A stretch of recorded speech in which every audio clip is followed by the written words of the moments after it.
और अभी 5-6 दिन के बाद गंगा जी के प्रादुर्भाव की कथा शास्त्रों में वर्णित है। जेठ के महीने में दशमी को, शुक्ल पक्ष की दशमी, आज से ठीक 6 दिन के बाद गंगा जी पैदा होती हैं भारतवर्ष में। भक्तों का दुख दूर करने के लिए दुर्गा सप्तशती में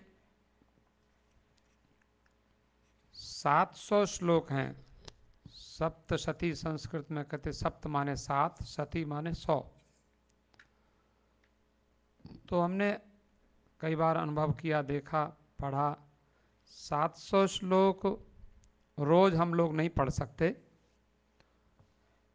तो मैंने आपको निवेदन किए कि कम से कम 7 श्लोक रोज पढ़ सकते हैं, 7 मिनट भी नहीं लगते। तो उनको पढ़ने से 700 श्लोक के पढ़ने का फल होता है। माता जी की पूजा पूरी हो जाती है। तो वो जो दुर्गा सप्तश्लोकी बड़ी प्रसिद्ध है, लेकिन एक अच्छे अच्छे भक्त अपना अनुभव करते हैं। देखो, एक बात आप समझते हैं अच्छी तरह से कि माता जी का एक तो दर्शन होता है, और दर्शन में हमारी इंद्रियों में भी आंख, हम दर्शन करते हैं। माता जी सामने बैठी हैं, उन्होंने कैसे वस्त्र पहने हैं, उनके हाथ में क्या है, ये हम दर्शन कर सकते हैं। लेकिन माता जी के स्वरूप को ये जो आंखों से जो हम देखते हैं, आप एक बात अनुभव करेंगे, करते भी हैं। एक गांव में किसी किसान ने दूसरे किसान से पूछा, भाई सच क्या होता है? सच क्या होता है? तो आप लोग और हम लोग समझते हैं कि भाई जैसा देखो वैसा ही सच होता है, जो देख लिया वो सच होता है। इसका मतलब उसने कहा सच में और झूठ में 3 अंगुल का अंतर है। 3 अंगुल। अब बताओ अंगुल क्या है? बोले कान से और आंख से जो नापोगे, 4 अंगुल समझ लो, 4 अंगुल का अंतर है सच में और झूठ में। माने कान से सुना झूठ और आंख से देखा सच। आप लोग इस बात को स्वीकार करते हैं कि नहीं? हाथ उठाओ। करते हैं? नाक की बात नहीं हो रही, आंख। 4 अंगुल, 5 लगा लो, किसी का ज़्यादा डिस्टेंस हो। 5 अंगुल का अंतर है सच में और झूठ में। ये बात 100% आप मानते हैं, लेकिन इस बात को स्वामी राम तीर्थ ने नहीं माना। आपने तो इस बात को सच मान लिया। स्वामी राम तीर्थ के मैंने दर्शन तो नहीं किए, लेकिन उनके हमने प्रवचन का संकलन मैंने पढ़ा। भारतवर्ष में आप जाइए, दिल्ली में करोल बाग में जो गोल मार्केट, करोल बाग में एक साइकिल मार्केट है, तो वहाँ पर बड़ा सुंदर स्वामी राम तीर्थ का आश्रम बना है। तो कई बार मुझे वो प्रवचन के लिए ले गए, वहाँ से उन्होंने मुझे कुछ पुस्तकें गिफ्ट की। स्वामी जी हम आपको किताब दें? मैंने की बड़ा अच्छा। मैंने उनकी पुस्तकें पढ़ी।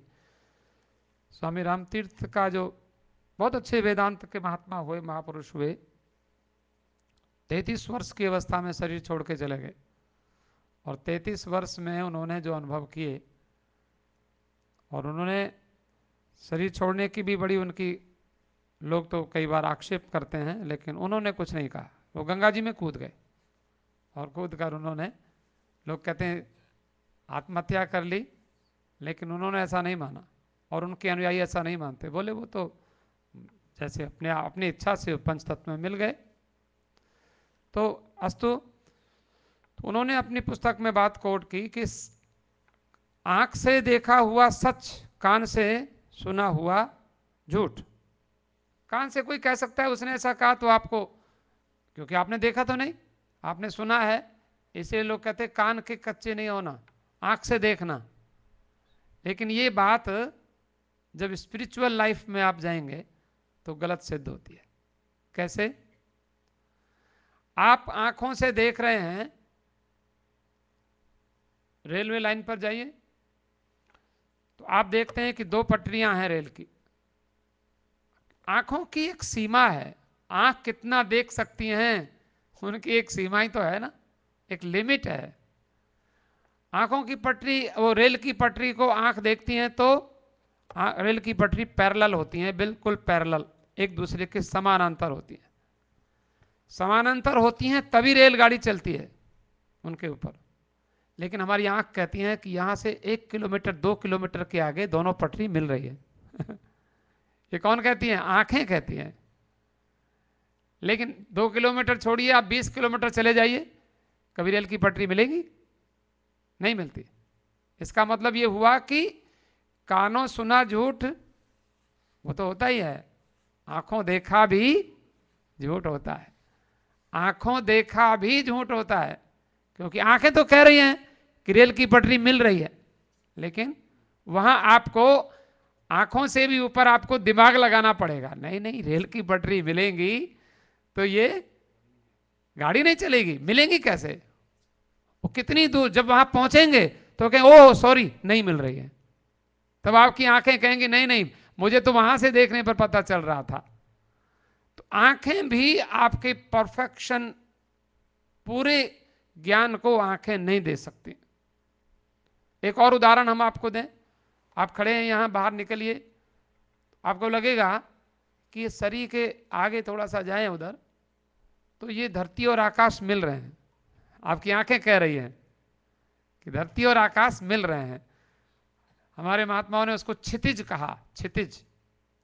लेकिन क्षितिज आज तक किसी को मिला नहीं कहीं, क्योंकि हम लोग तो इंडिया से यहाँ आए और इतनी लंबी यात्रा, हजारों किलोमीटर, और लगता तो ऐसे ही था कि धरती और आकाश मिल जाएंगे, आगे जाकर आगे चलें थोड़ा मिल रहे हैं, क्योंकि देखो ना मिल रहे हैं। लेकिन वो क्षितिज आज तक किसी को मिला नहीं। धरती आकाश आंख बताती हैं कि धरती और आसमान मिल रहे हैं, लेकिन ये मिलते नहीं है।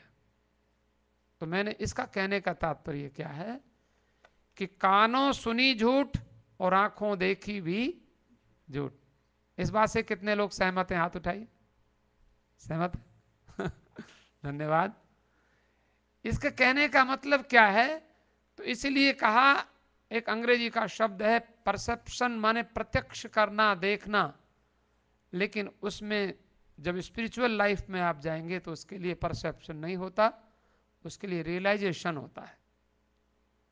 एक किसी ने उर्दू में शेर लिखा, उल्टी ही चाल चलते हैं दीवानगाने इश्क, आंखों को बंद करते हैं दीदार के लिए।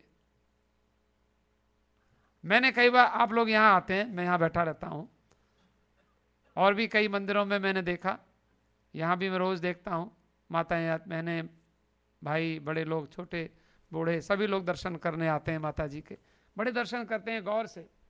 और कई बार ज़्यादातर लोगों का क्वेश्चन, जो नए नए लोग आते हैं, बोले महाराज जी बीच वाली कौन है माता जी? वाम वाली माता जी की जो फोटो है उसको पूछते हैं, फिर हमें उनको बताते हैं। अच्छा है, उस बहाने से हम थोड़ी उनके विषय में जो चर्चा करने का अवसर मिल जाता है, नहीं वो उनका ही है, तब उनकी निष्ठा श्रद्धा होती है। ये तो सब देखते हैं, लेकिन मैंने जब देखा लोगों को दर्शन करते हैं तो कई ऐसे पढ़े लिखे, कई हमारे इंजीनियर हैं, कंप्यूटर इंजीनियर हैं, कई और भी दूसरे किसी कार्य के, कोई इलेक्ट्रिशियन आते हैं, कोई पढ़े लिखे, कोई MA PhD लोग ऐसे भी आते हैं, सभी लोग आते हैं। तो मैंने देखा कई लोगों को दर्शन करेंगे, हाथ जोड़ेंगे, और हाथ जोड़कर दर्शन आराम से करेंगे, उसके बाद थोड़ा सा आंख बंद जरूर करेंगे। आंख बंद करके क्या करते हैं? वो आंख बंद करके, हमने किसी से पूछे क्या करते हैं आप आंख बंद करके? बोले माता जी का जो सुंदर दर्शन किया है ना, तो इसको हम, उस छवि को हम आंखों में बंद करके घर ले जाना चाहते हैं, कि वो आंखों में बंद होकर के और हमारे घर चली जाए माता जी, हमारी दुकान पर भी रहें। क्या बात, बड़ा अच्छा। आंखें बंद करूं या खोलूं, मुझको दर्शन दे देना। आंखें बंद करो या खोलो, मुझको दर्शन दे देना। आंखें बंद करूं या खोलूं, मुझको दर्शन दे देना। आंखें बंद करूं या खोलूं, खोलो मुझको दर्शन दे देना। आंखें बंद करूं या खोलूं मुझको दर्शन दे देना। आंखें बंद करूं या खोलूं मुझको दर्शन दे देना। भजन तो हम फिर कभी आपको सुनाएंगे, बड़ा अच्छा भजन है। आंखें बंद करूं या खोलूं मुझको दर्शन दे देना। कभी कभी आंखें खोलकर भी दर्शन होता है माता जी का, लेकिन कभी कभी आंखें बंद करके भी दर्शन होता है। और हर जगह दर्शन होता है कि हे माँ, मेरी आंखों में वो तासीर हो जाए, नजर जिस चीज पर डालूं तेरी तस्वीर हो जाए। ऐसा हो जाता है कभी। और ये हमारे व्यास जी ने लिखा है। तो एक बड़ी अच्छी एक महिला भगवती की उपासिका, इसलिए हम लोग मानते हैं। देखो, आपको ये मानना पड़ेगा, हम लोग जो प्रवचन करते हैं, कथा करते हैं, सब लोगों को सुनाते हैं। भारतवर्ष में मैं लगभग सब प्रांतों में कथा करता रहा, लगभग कोई प्रांत छोड़ा नहीं। साउथ में भी हम गए, गुजरात में भी गए, बंगाल में भी गए, पंजाब में खूब किया, हिमाचल में भी गए, उत्तराखंड में भी गए, हर प्रांत में जाकर, उत्तर प्रदेश में भी, दिल्ली में भी। तो हर प्रांत में हमने प्रवचन किया। वेद की बात को हम लोग कहते हैं, व्यास जी की बात को हम लोग कहते हैं, पूजा हम करते हैं। लेकिन देखो, आप किसी विषय के स्पेशलिस्ट हैं, विशेषज्ञ हैं, आपको कार ड्राइविंग सिखाई जाती है, टेक्निकली आपको समझाया जाता है। एक यूएसए से व्यक्ति आए थे 2 महीने पहले हमारे, तो मैं उन व्हाइट रॉक गए और वहाँ पर विक्टोरिया गए, तो मुझे उनकी कार में, वो ड्राइव कर रहे थे, मुझे उनकी वो कार में बैठना पड़ा। तो मैंने उनको देखा, मैं आगे की सीट पर बैठा था, मैंने उनको देखा कार में भी, मैंने भी बहुत कार चलाई हैं। मैंने देखा कि वो कार में वो यहाँ पर बिना क्लच की गाड़ी में और दोनों पैर प्रयोग कर रहे हैं, कभी इस उल्टे को करते हैं, कभी सीधे को करते हैं। मैंने कहा, आप ऐसा क्यों करते हैं? बोली, ये तो ऐसे ही होता है। मैंने कहा, ऐसा तो होता नहीं है, बायां पैर भी हमने तो दाहिना पैर ही प्रयोग करते हैं केवल, उसी को रेस में, उसी से रेस दी जाती है और उसी से ब्रेक लगाया जाता है। ये तो कभी गड़बड़ हो सकता है। बोले, नहीं नहीं, ये तो मैं तो अगर ऐसे करूंगा तो मेरे से गाड़ी नहीं चलती, सिद्धांत। और उन्होंने माना ही नहीं उस बात को, लेकिन उन्होंने बड़ी बढ़िया, हमें तो ये देखना था कि उन्होंने गाड़ी बड़ी सुरक्षित चलाई। उसने कहा, स्वामी जी, मेरा कभी आज तक एक्सीडेंट नहीं हुआ, आप डरिए मत, मैं दोनों पैरों को प्रयोग करता हूं। तो ये चीज अपने अनुभव की है। ये सिद्धांत कुछ और होता है, किताबों में कुछ और होता है, लेकिन जब आप रियलाइज करते हैं, मंदिर वही होता है, लेकिन मैं वही और दुनिया वही, न जाने ये क्या हो गया कि सब कुछ लागे नया नया। देखो, हम वही होते हैं, घर वही होता है, परिवार वही होता है, लेकिन कुछ हमारे जीवन में परिवर्तन आ जाता है कि सब कुछ और ही दिखाई पड़ने लगता है। देखो ये क्या है, तो मैं आपको एक हमारी, तो इसमें जो आप अनुभव करेंगे कि हर व्यक्ति की साधना, हर व्यक्ति की पूजा डिफरेंट होती है। महात्मा कबीर की एक लाइन कोट करता हूं, जरा ध्यान देना। कथा इसलिए होती है कि आप अपनी पूजा में, अपनी उपासना में सफल हों, और महात्मा से कथा सुनने का मतलब होता है हम लोग अपने एक्सपीरियंस, अपने अनुभव आपको बताएं कि जहां जहां, इसलिए आपको थोड़ी सुविधा हो जाए, यही मतलब होता है। तो मैं आपको निवेदन करूं कि देखिए, हमारे जितने महापुरुष हुए, एक उसमें प्रमाण भी है, श्रुतयो विभिन्ना स्मृतयश्च भिन्ना नैको मुनिर्यस्य वच प्रमाणम धर्मस्य तत्वं निहितं गुहायाम महाजनो येन गतस्स पंथाः। हम लोग कहते हैं वेद प्रमाण है, वेद में जो लिखा है हम वही करेंगे, सनातन धर्म यही कहता है। और वेद के अनुसार ही दुर्गा सप्तशती है, पुराण भी वेद के अनुसार ही है। वेदो किलो धर्म मूलम स्मृति शीले च तद्विदाम आचारश्चैव साधूनाम आत्मनस्तुष्टिरेव च। देखो 4 चीजें बताई, ट्रेडिशनल जो आप कहते हैं, जो हमें परंपरा से हमें मिला है, हमारे दादाजी, हमारे उनके